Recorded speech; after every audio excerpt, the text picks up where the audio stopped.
guys, Jess here. So today I want to talk about being authentic. You can't read this, but it says, be fearlessly authentic. And this was on a Dove chocolate the other day.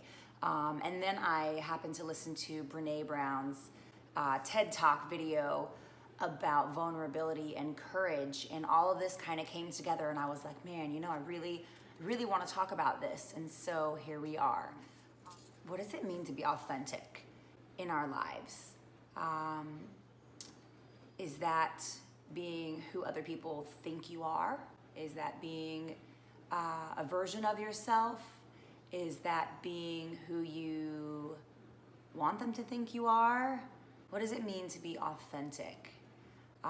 The definition of authentic and our sentiment about what authenticity means is often different. So in my view, being authentic means being the truest version of yourself, being the version of yourself that in your heart you are right now.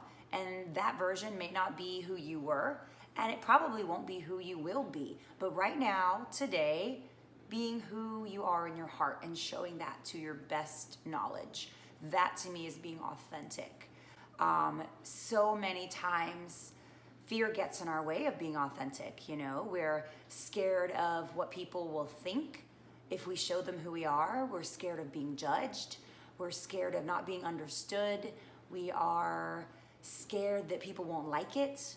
We're scared that it's different, it's weird. Fear gets in the way of us being ourselves so many times. And a lot of times that fear is self-imposed. Nobody has actually judged us for being who we are. Nobody has told us it's not okay. We just have this preconceived notion in our head that maybe somebody's not gonna like who we really are. But then other times we have been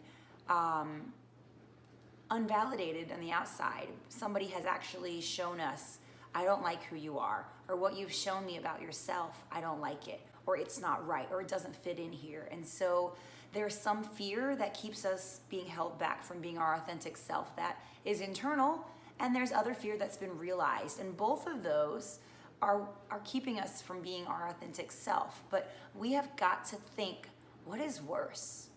What is truly worse? Never being your true self and living in this shell, this fraction of what you are trying to be, the energy it takes to try to be someone else or to not show who you really are. Is that a better life, or is a better life showing who you are, allowing your true self to be authentic, and having a few people not jive with that? You're not going to be everybody's cup of tea. Which one's harder? To me, it is harder to pretend to be someone else, to pretend to be whoever you need, or to hide my true self, to be a fraction of myself, to not let my true self out. To me, that's harder. I want you to think back to a time when you weren't your authentic self, whether it was in a relationship or in a job, or maybe it was, just a group of friends where you essentially molded yourself to be what you thought they wanted, a version of yourself maybe. I know there were many times in my life where, whether it was a friend group that I was just getting into, I would kind of, light level be like, okay, here's how they act, here's what they think. Let me tuck down the things I really think. Not that they were monumentally, foundationally different, but let me just hide those things for now and go with the flow. I don't want to be problematic, and it's not worth, really being myself. Let me just fit in, and I want to say the years of doing that with friends, with my job, years of saying, okay, I'll just go with the flow. I don't really need to be who I am. I can just, kind of cruise through and be what everybody else wants me to be, and kind of, figure it out. And part of that is when you're younger, you really are figuring out who you are, and you don't really know. So part of that when you are younger, or when you're starting to be self-aware, it's not your fault. You're not actually saying, I want to be not showing my true character, my true authentic self. You're actually just figuring out who that is. It's not always a thought out thing. But once you become more self-aware and you start saying, hey, you know, this is who I am. I know who I am. I know what I want. I know what my goals are. I know what I'm looking for. I know what I want to do with my life. You know, and maybe not all of those things, but maybe you're just starting to come to awareness of those things. Then you're truly beginning to figure out what makes you you.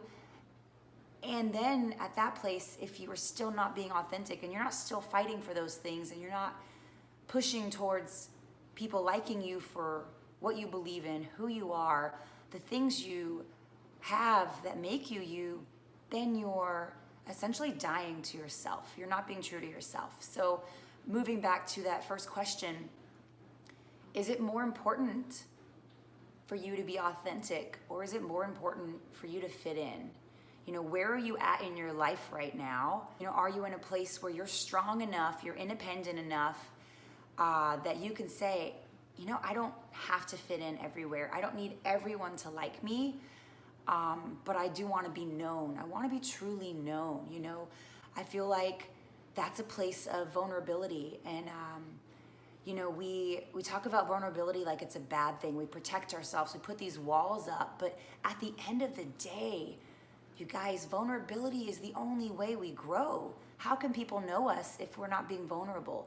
To be authentic and to show our authentic self, you've got to be vulnerable. To figure out who your authentic self is, you've got to be vulnerable. You've got to do things that push you outside your comfort zone. You've got to let people in. You've got to ask hard questions of yourself. You've got to ask other people questions of yourself to be self-aware. All of those things are really hard. They can be fearful. They can lead to shame. They can lead to guilt. They can lead to all those negative emotions, but they also lead to joy, to gratitude, to happiness, to true friendships, to true relationships, to living life with purpose, and to being authentic, to figuring out who you are. So today I want you to think about what it will take for you to be authentic. You don't have to go out there in the world today and be like, world, here I am. Here's everything about me. I wrote a memoir, read it. But just try in your small circles. That's a good place to start. In your small circles, the people around you that you feel the most comfortable with, if they don't know you yet, start there. Start there. You know, allow people in, be vulnerable, and think about what you can gain from this. And remember, you're not everybody's cup of tea. Not everybody is going to love who you are. Not everybody is going to understand who you are, accept who you are. And that is okay. You know what's even more important? You loving who you are. You understanding who you are and you being authentic. Because once you have that, once you're authentic and once you have let yourself be vulnerable, the right people will start to come into your life. The right people will gravitate towards you. And people who are also authentic will begin to connect with you, because authenticity attracts authenticity. People who are not authentic might be drawn to you, but you're not going to be drawn to people who are not authentic. So in essence, you can help other people grow by growing on your own, but people who are not in that same mindset are not going to help you grow. So work on yourself, look inwardly, gain the strength. And if that's been a struggle, if you're in the place right now where you say, I want to do that, I want to be authentic, but I'm terrified, I don't know how to start, vulnerability is really hard for me, you're not alone. We've all been there. We've all struggled with levels of vulnerability. I would say to you, reach out to me, DM me, talk to one or two people you feel close to. Instead of starting in a big circle, talk to one person. Read. There's so many amazing things out there, resources. Find podcasts that empower you, that allow you to feel strong. Watch TED Talks. Google. Watch YouTube videos.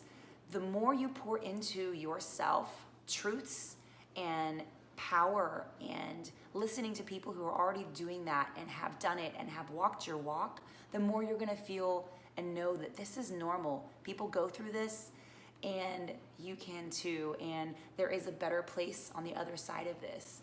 And when you really fully realize your potential and how unique and special God made you, that changes everything. You will open yourself up to a world of truth and opportunities and things you would have never been able to see for yourself, just by being your authentic self and putting that out there. So go do it. Let this message empower you. There's no one else in the world like you, so why try to be like anyone else?